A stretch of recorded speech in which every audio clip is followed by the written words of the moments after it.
देश सुन रहे हैं, ढोंड वासियों को धन्यवाद है, बधाई हो कि विश्व के लोग इस ढोंड के सत्संग में सहभागी हो रहे हैं।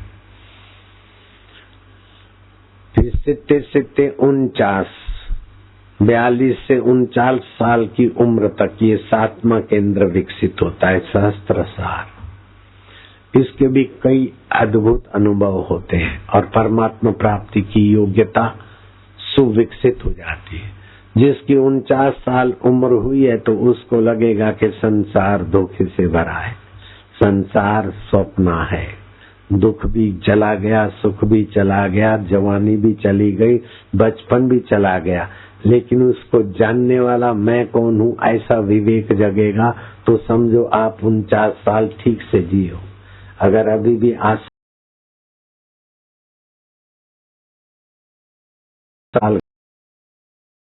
अगर 49 साल आप जीवन जिए हैं तो आपके जीवन में ये समझ आनी चाहिए कि जो छूट जाए उसका नाम संसार है और जो कभी न छूटे उसका नाम साक्षी परमात्मा है। परमात्मा पाने के लिए मनुष्य जीवन मिला है। भगवान शिव जी कहते हैं, उमा राम स्वभाव जेहि जाना, ताहि भजन तजी भावन आना। अंतर्यामी राम के स्वभाव को जानने की आपके अंदर में प्यास जगनी चाहिए। अगर नहीं जगी है तो आपका पापमय जीवन है, अगर पुण्यमय जीवन है तो भगवत प्राप्ति की प्यास जगनी चाहिए। 49 साल में तो विवेक जगना चाहिए, वैराग्य जगना चाहिए। 50 फिर बहुत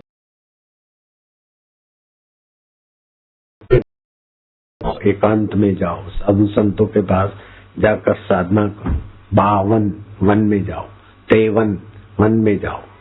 ऐसा नहीं बूढ़े हो गए तो भी गुड्डू की माँ, बुब्बू की माँ फलानी गिने, चाहे 100 जूता खाए तमाशा घुस के देखेंगे। 2 उंगल का कुआ कामी खोद खोद के मुआ तबाह हो गया।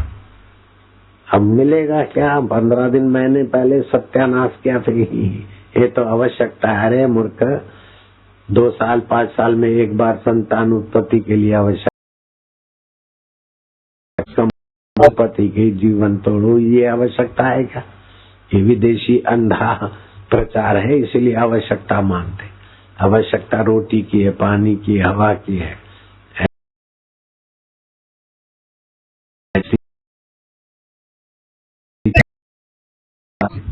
शेर जीवन में एक बार करता है, फिर भी क्या शेर परंपरा मर गई क्या? कामी लोग बोलते हैं ये तो जीवन की मांग है, ये तो आवश्यकता है। कैसा कैसा अंधा प्रचार हो रहा है। इससे रोग प्रतिकारक शक्ति कम हो जाएगी, क्षमा शक्ति, शौर्य शक्ति, आत्म प्रभाव दब जाएगा।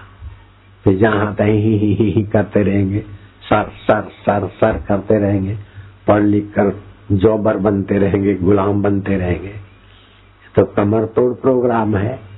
इसीलिए पति पत्नी सावधान रहो, शादी शाद आबाद रहे, पति का स्वास्थ्य शाद आबाद रहे, इसका ख्याल पत्नी करे, और पत्नी का स्वास्थ्य शाद आबाद रहे, उसका ख्याल पति करे।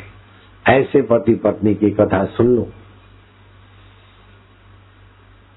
मथुरा नाम सुना है कभी? मथुरा, वृंदावन मथुरा नाम सुना है? मथुरा का राजा युवराज दशहर, ये पुराण में बात आती है। काशी नरेश की कन्या के साथ उसकी शादी हो गई, राज तिलक भी हुआ और शादी भी हुई, राजा बन गया राजकुमार। ये शिव पुराण के आधार पर बोलता हूँ। दशहर ने अपनी पत्नी को कहा, आ जाना मेरे कमरे में। तो जाके लेटा, पत्नी तो गई नहीं। बाहर देखते देखते पत्नी के कमरे में गया। कलावती, तुझे आने को कहा था। बोले, नाथ तुमको पता है ना, स्त्री स्वस्थ न हो तो संसार व्यवहार नहीं करना चाहिए, नहीं तो हानि होती दोनों की। अमावस्या हो, पूनम हो, शिवरात्रि हो, जन्माष्टमी हो, होली हो, इन दिनों में संभोग करने से विकलांग संतान पैदा होती है। अगर संतान पैदा नहीं भी हुई तो संभोग करने वाले को जीवलेवा बीमारी पैदा होती। तो क्या आज ऐसे कोई पर्व है क्या? बोले नहीं नाथ, झूठ बोलकर मैं गृहस्थ धर्म में आग क्यों लगाऊंगी? विश्वास से ही गृहस्थी जीवन का गाड़ा चलता है। न पूर्णिमा है, न अमावस्या है, न पर्व का दिन है। लेकिन स्त्री मासिक धर्म में हो तभी भी पुरुष को स्पर्श नहीं करना चाहिए। तीसरा चौथा दिन हो तभी भी स्त्री पुरुष आपस में स्पर्श करेंगे तो पुरुष का विकास, बुद्धि का और बल दब जाएगा और स्त्री को भी स्वास्थ्य पर बुरी असर पड़ती। तो क्या तू मासिक धर्म के तीसरे चौथे दिन में है क्या? बोले नहीं नाथ, लेकिन आपने ये भी सुना होगा कि नाथ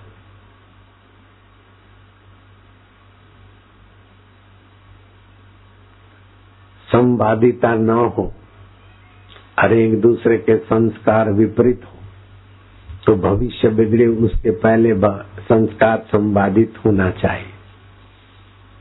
क्या मतलब? नाथ बुरा नहीं मानना, आप मंगनी के पहले लोफर दोस्तों के साथ, वैश्याओं के साथ गमन कर बैठे।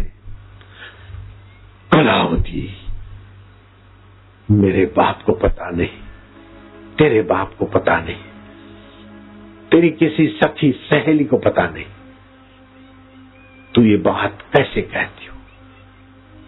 मैंने दुर्वासा ऋषि से गुरु मंत्र लिया था। गुरु मंत्र जपते जपते यहाँ जहाँ संत लोग श्रृंगार करते वहाँ ध्यान करने से दूसरे के मनोभाव और कर्मों को जानने की शक्ति विकसित होती। कलावती, तू सत्य कहती। नाथ, मंगनी के बाद और शादी के 7 दिन पहले ही आप वैश्याओं के साथ नग्न अवस्था में शराबी बनकर, उनको भी शराब पिलाकर आपको शोभा न दे ऐसी काम चेष्टा करके आप निस्तेज हो रहे थे।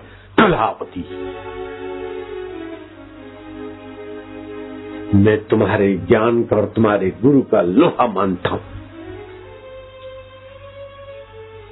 अब हमें संवादी जीवन, महान जीवन कैसे करना चाहिए? कलावती, तुम ही बताओ। ले दुर्वासा ऋषि तो अभी नहीं मिल पाएंगे, लेकिन यमुना जी के तट पर गर्गाचार्य महाराज का आश्रम है। कल हम वहां चलेंगे, उनके चरणों में बैठकर आप मंत्र दीक्षा ले लेना और आपके संस्कार ऊंचे होंगे तब हमारा संसारी मिलन होगा तो ऊंची आत्माएं आएंगी। कलावती, तूने मेरी आंखें खोल दी। गर्गाचार्य महाराज के पास गए। गर्गाचार्य महाराज ने कहा परसों एकादशी की तिथि है, परसों सुबह आना, कल रात्रि को उपवास करना अथवा तो सादा फलहार कर लेना।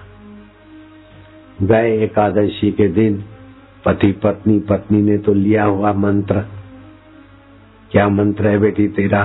गुरु को बता सकते, दूसरे को नहीं बताना चाहिए, बता दिया। वही मंत्र गर्गाचार्य ने दशाहर को दिया। कलावती देती तो चेतन नहीं होता, लेकिन गर्गाचार्य आत्म चेतना में गोता मार के फिर मंत्र दिया तो मंत्र शक्तिशाली हुआ। शिव पुराण में आता है कि गर्गाचार्य का गुरु मंत्र लेकर राजा दशाहर जो ही जपने बैठा तो उसके शरीर से लाखों लाखों काले कौवे निकल निकल के नष्ट होने लगे। ध्यान से सुनना मोटे मोटे आदमी, फैट कंट्रोल करा दूंगा, ऐसी बूटी बताऊंगा। बैठने में लाचारी हो रही है, ये बिन जरूरी फैट है।